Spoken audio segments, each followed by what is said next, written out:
Coffee and Newsstand Radio. It's something different. I just thought I'd do a special episode here because of Memorial Day, and I would like to introduce my guest co host, George. And George is in Globe, Arizona. He's my cousin. Hey, George, welcome to the broadcast. Well, hey, Jennifer, Jenny, how are you? I'm good. I love your name, Jenny. It's my favorite aircraft in World War One. You know that, so really fits in with Memorial Day celebration today. It does. But it's a sad day in a way because of the kind of situation our country finds itself in with the virus and massive debt. And no debt is more enslaving than student debt. And I'm sure you have all the facts and figures about how massive and how horrible that debt is. And I'd like to address that, the way that scam was run and promoted primarily by the Obama administration that convinced these naive and foolish young people to think that they were getting something for free. In my time when I went to college, only about 10% of the high school graduates ever went to college. It was a rare thing. You paid for it yourself. It was hard work. Yeah. When you got a degree, it was a valuable thing because 90% of your fellow classmates didn't have one. Well, what happened with the student loan scam is now it's over 40, 50%. Almost everybody, every second person is going to college. So, it seems so the value of a degree today is very low. And you come out with this piece of paper and you think, your bachelor's degree, you think you're going to get a great paying job, and you find that you end up doing in a minimum wage job with this piece of paper hanging on the wall that you pay $20,000, $50,000, $100,000 and more to get. And they made you believe it was free money, and really the money went right to the school and fattened the administrators' paychecks and made a lot of people rich. And they sold these young kids an idea thinking this is free money that they really wouldn't have to pay back, and they'd get this degree, and it would be a ticket to wealth and prosperity. And the absolute opposite took place. The colleges raised the tuition rates astronomically, and they fattened their coffers, and millions, literally millions of people are indebted, enslaved, probably for the rest of their lives, trying to pay back the student debt. They can't get started. They can't purchase a house. They can't take a wife or a husband. They can't have children. They can't. So the American dream has turned into the American nightmare, so to speak. It didn't seem real to me at all. The reality, I was growing up in the 80s when Ronald Reagan was president, is that to have the white picket fence, I thought that was kind of ludicrous. I'm like, because I knew I couldn't afford it unless I had a job. I didn't realize how many people live on their credit and owe $40,000 in credit. $40,000, that's a lot of money to owe in credit card debt. And I'm just using that as a small example. That doesn't even count the school loan debt. Right. So you're talking about a debtor nation, and on Memorial Day weekend, it's so obvious. How do you think we pay that debt? War. It usually it results in a war. Yeah. Well, you get to a point, you have a crisis in the country. I mean, somebody is going to pay this debt, and what you end up with is a collapse of the nation.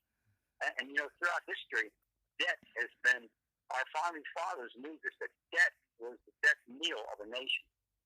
The way to destroy a person, the way to destroy a family, and the way to destroy a nation is with debt. It's always been the instrument of the few rich and powerful as a way to enslave people. I mean, in the old days, they used to just put you in chains and put a rope around your neck and drag you off to be a slave. But we were more sophisticated than that. We had these instruments called student loans and all the rest that put people perpetually in debt and make slaves of them. So slavery hasn't gotten away.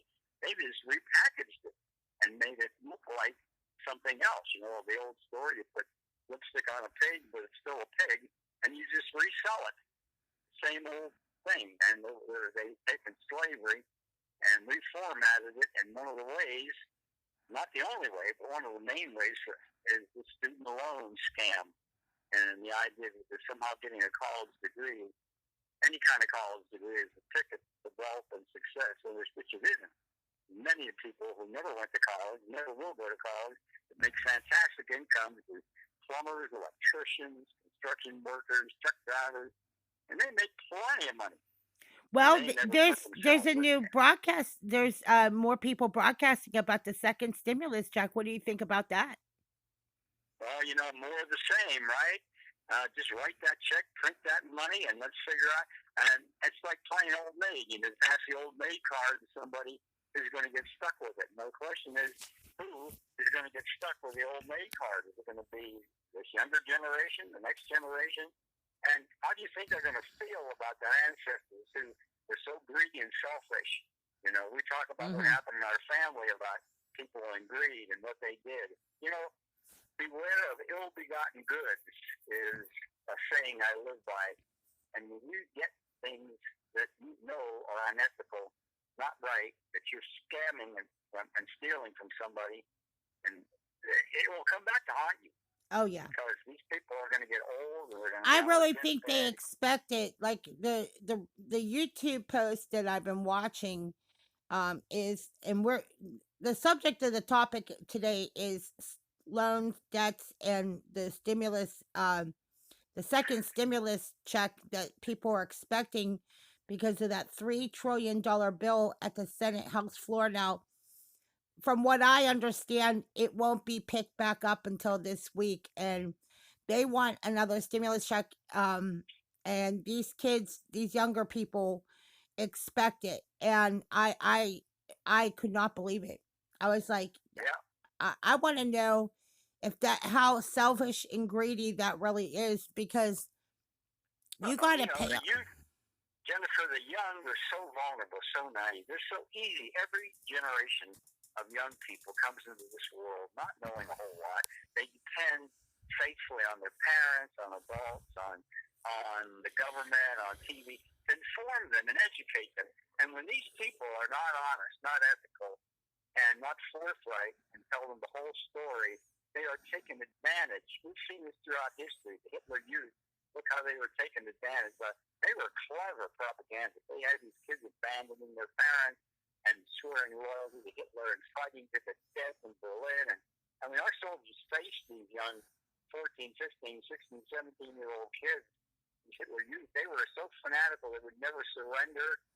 And to see these beautiful young kids just laid out on the ground, shot dead because they had been so brainwashed. It's pathetic. And this is what they do. They take young people, Hmm. they package a story, student loans, or make it sound so sweet.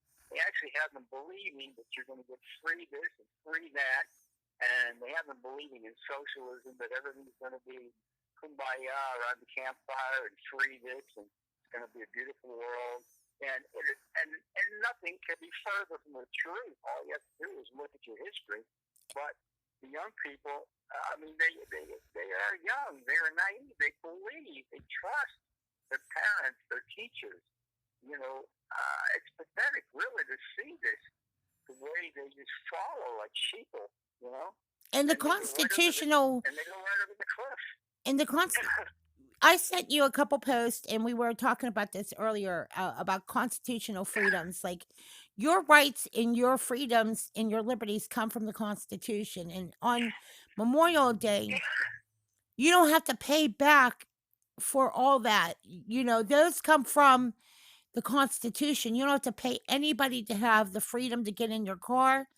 Those are your freedoms. Those are your freedoms. As long as you are a law abiding citizen and you obey the traffic laws and you don't do anything scrupulous, that is what freedoms are. Those freedoms are privileges and freedoms that we love. And the freedom to get up and go to your job and I've made good money before, so I know what it's like to be, to have the chains off and not be trapped or backed into a corner. Um like I was just telling you earlier, the reason I waited to get married is so that I could pay off my loans and my debts and make sure that I was doing the honorable right thing and before I got married, because Exactly. I accumulate. There are women that are not like you though. They hide their debts and they hook up with a guy, and the guy isn't aware that this beautiful young girl with a toothy smile and the great body and all that is just loaded with debt. And the minute you marry her, her debts become your debts. I love you, honey, and now you married me. Here's your wedding present, $50,000 that I owe. The credit card company, student loans. Oh boy, is that a killer of a marriage and romance? Once a Oh man is yeah. deceived like that, or a woman, either way can work either way. I think By there's somebody nothing more unattractive than a man in debt to his ears over things he can control. It's a discipline. It's a discipline. There are a lot of disciplines in life that we have to adopt to, because if we if we the people end up with another stimulus check, which I don't doubt there will be a stimulus check. I just I don't doubt I know it's gonna happen. I and just you know wanna what's know. pathetic? What's pathetic, Jennifer, is I just talked to one of my friends, and the casinos are starting to open up, not in our area, but in 50, 100 miles away. And the first thing he wants to do with his stimulus money is run 100 miles away, drive up to the casino, and probably get ripped off. That's the first thing they're thinking of doing with their stimulus check is go to a casino and give it to a casino and not benefit. Come on, let's get real. There should be some restrictions put on this money that you can't gamble it away in a casino. You have to Yeah, use it for yeah, something instructive. Go to a like restaurant, buy Staples. food. Yeah, and not they should make that clear that this is not to enhance and fatten the casino fat cats. And too many people, it's just they haven't been to a casino in 2 months, and they can't wait to go to that casino and get ripped off. And the casinos haven't been open. You're not gonna win anything for a long time because they're gonna have to make up those losses. It's unbelievable how addicted these people are. The gambling mentality is something for free, something for nothing. And off they go with their stimulus check and come back in a week and say, oh, I don't know what happened with my $1,200. Oh, I went up there and he got ripped off and they took it all.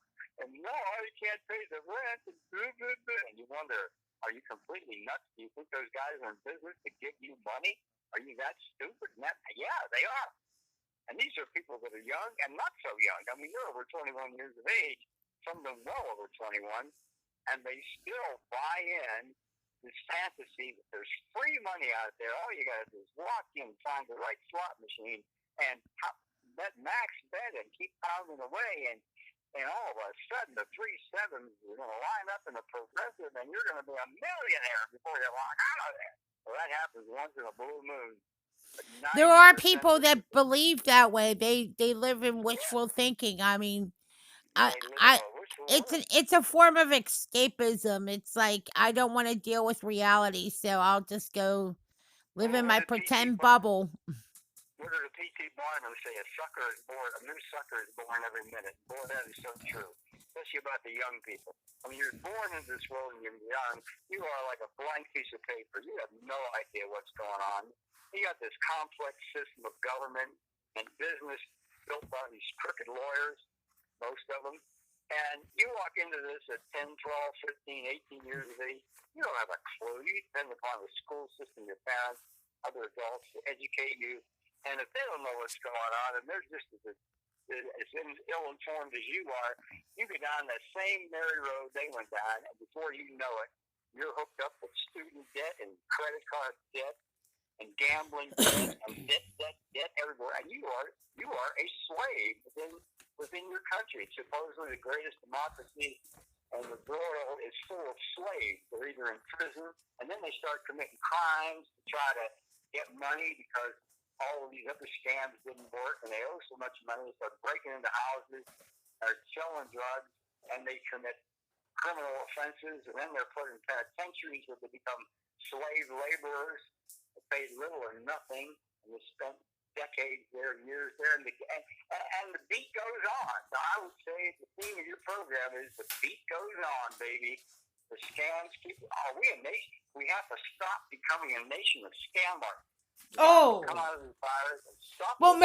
actually, our nation is the United States is not that way as much as it. We get bombarded by foreigners that are running scams. Like you go in your remember how many email scams there have been. I think Oh, Americans are much so, smarter than you than well, were.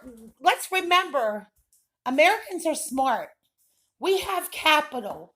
We don't have to bargain our future away. We have a constitutional where our freedoms come from the Constitution. And that's the same Constitution that our representatives and our senators and the president all have to abide by. So thank God we all have a document that we all know where our freedoms and liberties come from. Because I didn't give that liberty to you. I didn't give this radio show to you. It's because of the Constitution you and I can do what we're doing right now. In another that's country right. like Nazi Germany, we would have been hung. Oh, yeah, the Order of the White Rose. Look what happened to them. Does If, anybody yeah, ever know the if you would story? have criticized their government, you would have been hanging from a tree. That's right. And look So what happened to Nathan Hale when the British caught him. I 21 love our years of age. constitutional freedoms, and and what Ben Franklin said. You have a republic. Now you got to know how to keep it. That's And right. how we keep Exactly. it is hold our elected officials accountable at legislation, at the judicial level, and at the executive level. And if President Trump wasn't doing his job, he would be told about it, like Exactly.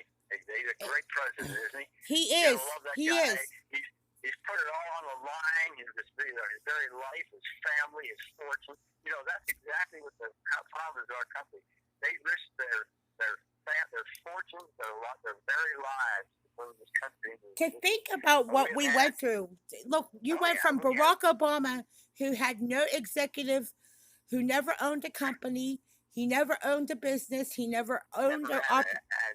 We never went really from had a decent job. Yeah, yeah, and we a went wife. from that to a man who owns a company and business and a Many thriving. companies. Yeah, Yeah, and he's a very, very good man, and he's breaking his heart at 73 years of age to try to to save this country. I have a hat that says "Make America Great." I'm going to add to it, "Make America Great Again," because he's going to have to do it twice and make America great. Rebuild it again. I mean, he built it once, and that's the why your tremendous title, economy. your audio book is. And I want to tell everybody we got a little, but one more minute here. I want to tell everybody about my cousin, how we started. I started a couple of different blogs and radios. That's why I keep them all separate, but freedom and liberty is what we do. And we Yes, exercise it with the freedom of press and without the constraints of others, like I don't right, want I'm not going to infringe on your freedom of speech. right, You're free to use this radio however you like it.